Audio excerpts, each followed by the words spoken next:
Good morning viewers and welcome to this session of EduSet. Today we will be discussing about semiconductors and the name of the topic is Introduction to Semiconductors, Types of Semiconductors and Energy Band Formation in Semiconductors.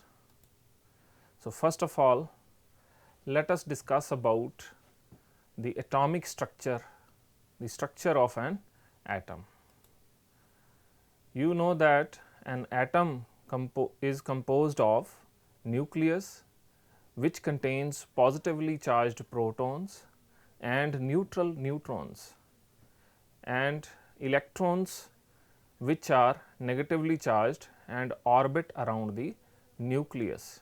So, atom consists of two parts, the nucleus and electrons revolving around the nucleus. Now, this diagram shows the location of each part of the atom. This is the nucleus of an atom which contains protons and neutrons, and these are the electrons which revolve around this nucleus in various paths, and these paths or energy levels are called orbits. So, these are energy levels in which the electrons revolve around the nucleus. These are definite paths around the nucleus. Now, what are valence electrons? The electrons are distributed in various shells at different distances from the nucleus, as we have seen in the previous slide. So, the electron energy increases as the shell radius increases. Electrons in the outermost shell are called valence electrons. They are at the maximum distance from the nucleus in an atom. The elements in the periodic table are grouped according to number of valence electrons in them. So, this shows some of the some portion of a periodic table in which we can see third, fourth and fifth group of elements. All these elements which are in third group, they contain 3 valence electrons in them. Fourth, they contain 4 valence electrons in them, and fifth group they contain 5 valence electrons in them, and they are important elements from the semiconductor point of view. That is why I have listed these 3 groups. Now, let us discuss about band theory of solids. What happens in a crystalline solid when we bring atoms so close together that their valence electrons constitute a single system of electrons. So, let us discuss about interatomic interactions taking place when two atoms are brought closer to each other.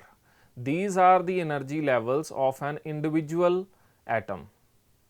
When we bring two atoms close together, various interatomic electrostatic interactions start playing role. Now, the nucleus of this atom will be repelled by the nucleus of this atom and vice versa. Then electrons of this atom will be repelled by the electrons of this atom and vice versa, and nucleus of this atom will attract the electrons of this atom and nucleus of this atom will attract the electrons of this atom. So, you can see when we bring two atoms close together in the vicinity of each other, interatomic interaction start developing, and the energy levels of overlapping electron shells are all slightly altered because of these interatomic interactions.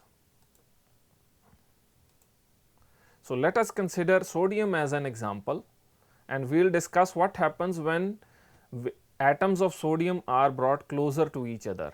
Sodium has a single outer 3s electron. So, the number of valence electrons in sodium are 1. So, when we bring two sodium atoms together, the 3s energy level, which is the outermost filled energy level, splits into two separate energy levels. This graph shows the internuclear distance versus energy. So, when the distance is large, the energy level is single, and when distance keeps on decreasing, a stage comes when the interatomic interactions start playing their role, and the 3s energy level splits into two energy levels. So, we get two energy levels corresponding to a single 3s energy level in case of individual atom. So, things to note.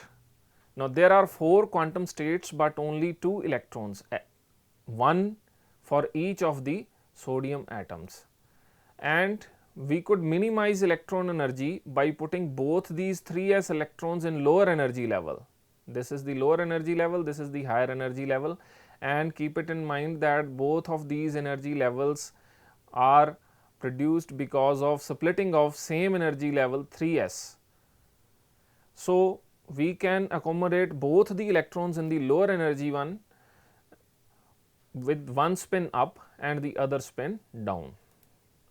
So, there is an internuclear separation which minimizes electron energy if you bring the nuclei closer together and the energy increases. So, this is the internuclear distance where the energy of these energy levels is minimum, and if you further decrease the internuclear distance, the energy will start increasing. This is because of the repulsion overpowering the attraction between the atoms. So, when you bring 5 sodium atoms together, the 3s energy level splits into 5 separate energy levels, and these 3 new energy levels fall in between the 2 sodiums which we have discussed previously. These are those 2 sodium energy levels, and these 3 will fall in between these 2. So, in total we will get 1, 2, 3, 4, 5. We will get 5 energy levels. This is the case when 5 sodium atoms are brought together. So, now we have 5 electrons occupying these energy levels with the opposite spins. So, this is how the electrons will be occupied in these energy levels. So, when you bring n sodium atoms together, the 3s energy levels split into n separate energy levels. So, now between these two energy levels there are n separate energy levels, and this number n is very large in a crystal. We will estimate how large this number n is. So, the result is an energy band containing n very closely spaced energy levels. So, these energy levels are very closely spaced, and we can regard for all practical purposes this can be treated as a continuum. So, there are now n electrons occupying this 3s band. They go into the lowest energy levels they can find. The shaded area represents available states and not filled states. So, there are 2n available states and we have got n electrons. So, they can easily occupy these energy states. So, what about 3p and 4s bands which are above the 3s bands, higher in energy than 3s? Do not worry about them, there are no electrons available to occupy them, they are vacant as the valence electron was entering in 3s level. So, 3p and 4s they are vacant, though they will also form bands. They will also form bands whether or not any electrons are in them. So, what about the 1s and 2s energy levels which are not shown in the figure? They are lower in energy and they are filled energy levels, but the sodium atom do not get close enough for them to form bands. So, they remain as atomic states. So, the energy levels below the valence energy level they remain in discrete atomic states. Energy levels above the valence energy level, they also form bands just like the valence energy level. So, this slide shows all the energy bands and energy levels in a sodium atom. The energy levels of the overlapping electron shells are all slightly altered. So, these are overlapping energy shells. This is 3s which we have discussed, this is 3p, then 4s, then we have 3d and so on. All the higher energy levels, they will form bands, and the inner levels which are filled, they will not interact as they are at a larger distance apart, and they will remain discrete energy levels. So, the energy differences are very small, but enough so that a large number of electrons can be in close proximity and still satisfy the Pauli exclusion principles. In this 3s level, within this small energy, there are large number of energy levels. So, we can treat it as continuum, but though they are different energy levels, and Pauli exclusion principle is still satisfied. The result is the formation of energy bands consisting of many states close together, but slightly split in energy. So, the energy levels are so close together that for all practical purposes, we can consider bands as a continuum of states, as the energy difference between these states within a band is very small. So, they can be treated as continuum of states rather than discrete energy levels as we have in isolated atoms. A detailed analysis of energy bands shows that there are as many separate energy levels in each band as there are atoms in a crystal. So, for example, in case of sodium, we have considered n atoms. So, suppose there are n atoms in a crystal, 2 electrons can occupy each energy level. So, there are 2n possible quantum states in each of the band. So, though band can be treated as a continuum, but there are energy levels within these bands and they can satisfy the Pauli exclusion principle. So, let us discuss about the visualization of bands. As an aid to visualization, we often represent energy bands like this using sodium as an example. So, this is 1s energy level, 2s energy level, 2p energy level, inner energy levels, they do not form bands, and this is the valence energy level which is splitted into a band in a crystal, as large number of sodium atoms are present close together. So, this is highly schematic. Real bands are not boxes or lines. So, this is just to represent the energy bands, they are not boxes actually. Sodium has a single 3s electron. So, the 3s energy band contains twice as many states as there are electrons. Therefore, this band is half full. This band can contain 2n electrons, but there are n electrons in sodium. So, this band is half filled and half empty. Now, let us estimate the number of atoms which are packed close together in a crystal. Taking an example of silicon, let us consider 1 centimeter cube of silicon crystal. How many atoms does this contain? The atomic mass of silicon is 28.1 gram, which contains Avogadro's number of atoms. So, 28.1 gram of silicon will contain Avogadro number of atoms, and we know Avogadro's number is 6.02 into 10 raised to the power 23 atoms per mole, and density of silicon is 2.3 into 10 raised to the power 3 kilogram per meter cube. So, what will be the mass of 1 centimeter cube of silicon? Mass of 1 centimeter cube of silicon is 2.3 grams, and so it contains 28.1 gram of silicon contains these many atoms. So, 2.3 gram will contain 6.02 into 10 raised to power 23 over 28.1 into 2.3, which comes out to be 4.93 into 10 raised to power 22 atoms. So, within a piece of silicon which is just 1 cubic centimeter in volume, each electron energy level has split up into 4.93 into 10 raised to power 23 small levels. So, you can imagine how closely packed these atoms are and what is the number n. This number n ranges to 10 raised to power 22 atoms, which is very high.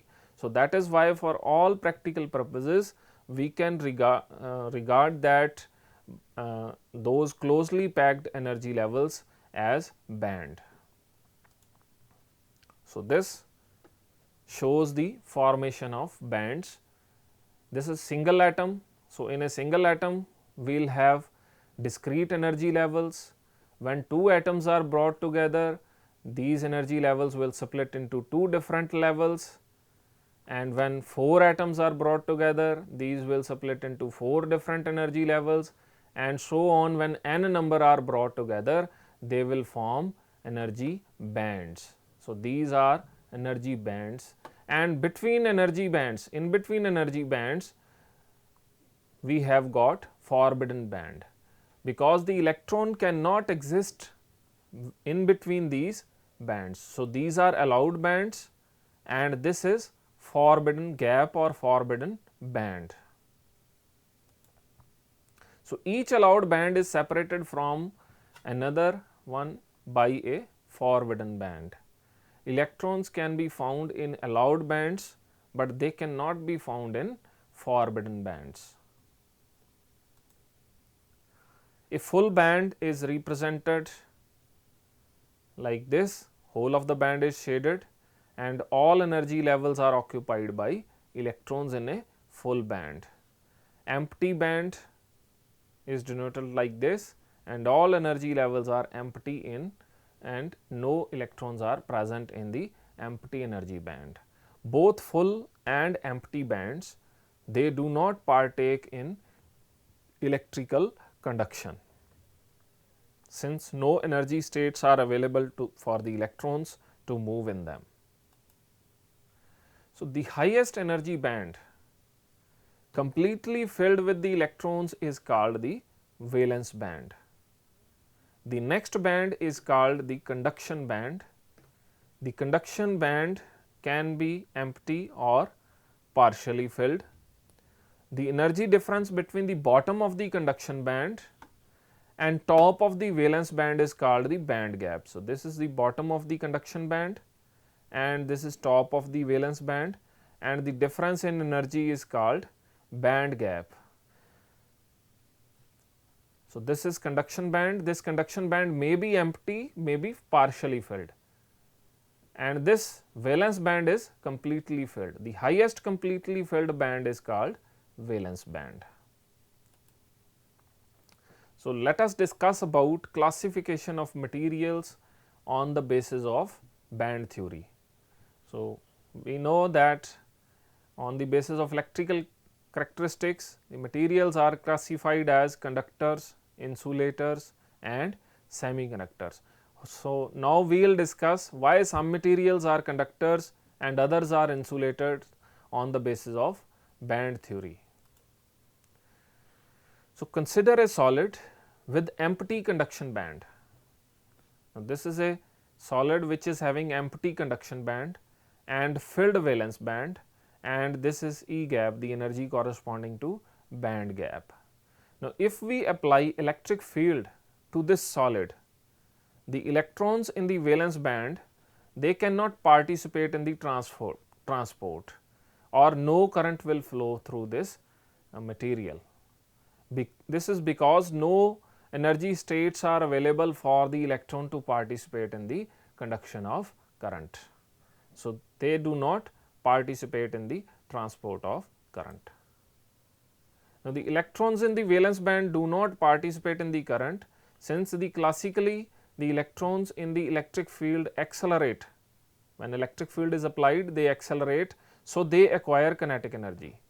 In quantum mechanics, this means they must acquire slightly higher energy and jump to another quantum state.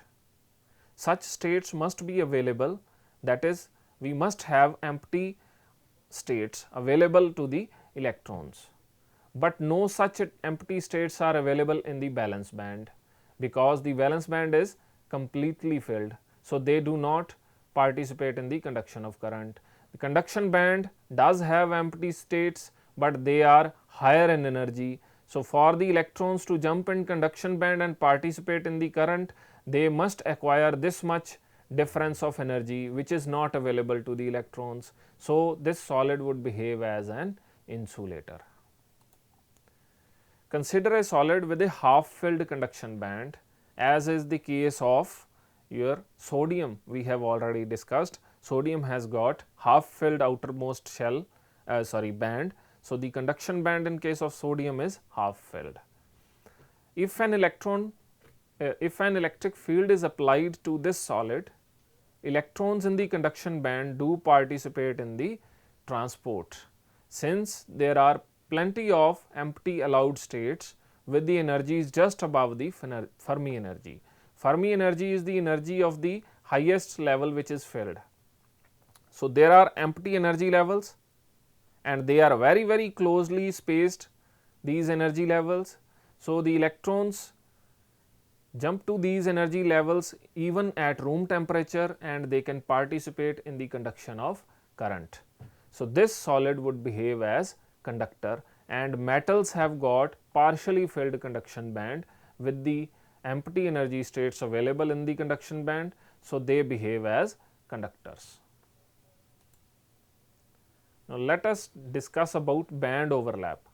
Many materials are conductor due to band overlap, because there is no energy gap between the conduction band and valence band. Often the higher energy bands become so wide that they overlap with the lower bands. Additional electron energy levels are then available in the conduction band. So, without much requirement of energy, the electrons can jump into the conduction band, as there is an overlap and there is no band gap. So, the electrons can participate in the conduction of current. So, this happens in case of metals. So, the metals are very good conductors. There is a qualitative difference between metals and insulators. The highest energy band containing electrons is only partially filled for metals, sometimes due to the overlap. Thus, they are good conductors even at very low temperatures. The resistivity arises only from the electron scattering from lattice vibrations and lattice defects in case of metals. Vibrations increase with the temperature. So, with increase in temperature, the resistivity of the metals increases. The concentration of carriers does not change appreciably with temperature, because they are already available in the conduction band because of band overlap. So, temperature increase will not increase the carriers of charge, but will increase the lattice vibrations, and as a result the metals, in case of metals, the resistivity increases with increase in temperature. So, there is a qualitative difference between the metals and insulators. The difference between insulators and semiconductors is only quantitative. What does it means? The difference is in the magnitude of band gap only. Otherwise, the band structure of insulators and semiconductors is similar. The only difference is quantitative difference, the quantity of energy gap between the valence band and conduction band. Semiconductors are insulators with a relatively small band gap. So, at high enough temperatures, a fraction of electrons can be found in the conduction band and therefore participate in the transport of current, This happens because of small band gap in case of insulators, semiconductors. So, those materials which have got small band gaps, they behave as semiconductors, and those materials which have got large band gap, they behave as insulators. So, semiconductor bands, energy bands at room temperature. So, this is a semiconductor band gap. This is the energy gap, forbidden energy gap. This is conduction band which is empty. This is valence band which is filled. So, this is a semiconductor with the small forbidden energy gap. Now, this energy gap can be surpassed by the electrons at room temperature. So, the energy is available to these electrons at room temperature, so that they can jump from top of the valence band to the bottom of the conduction band. So, this electron is now in the conduction band, and this electron can participate in flow of charge through the material, because there are large number of empty states available to this electron.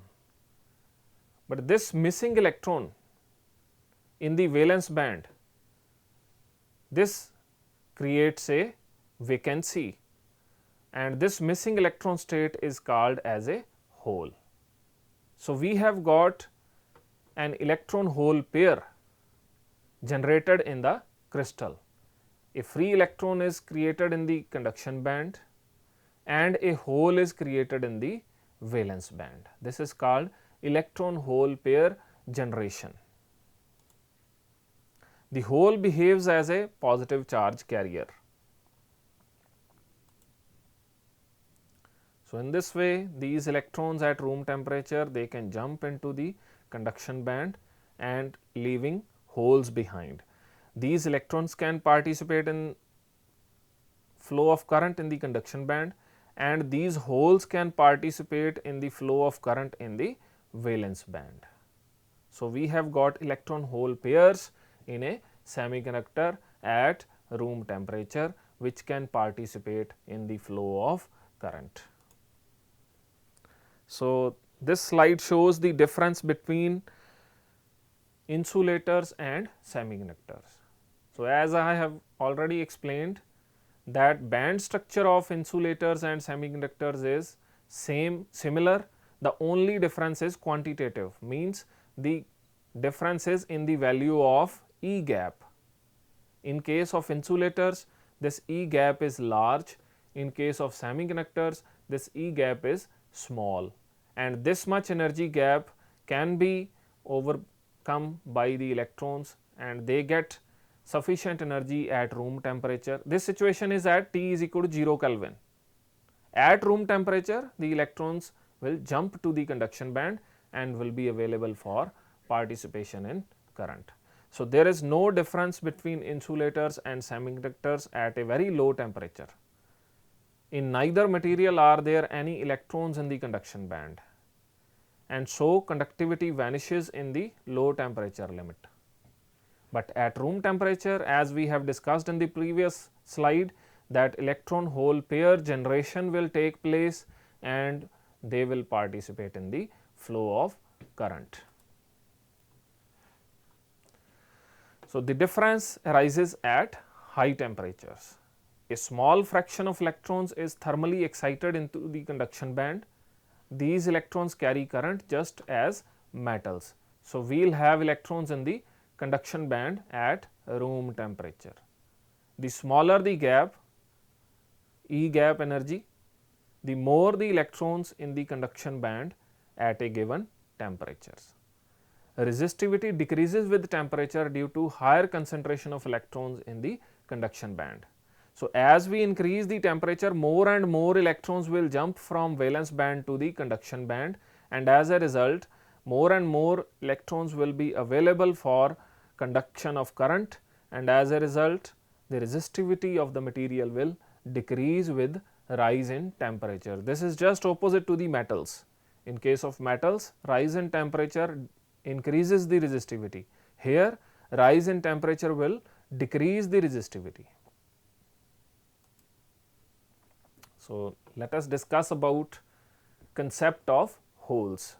Consider a semiconductor with a small number of electrons excited from the valence band into the conduction band. So, small number of electrons, they are excited from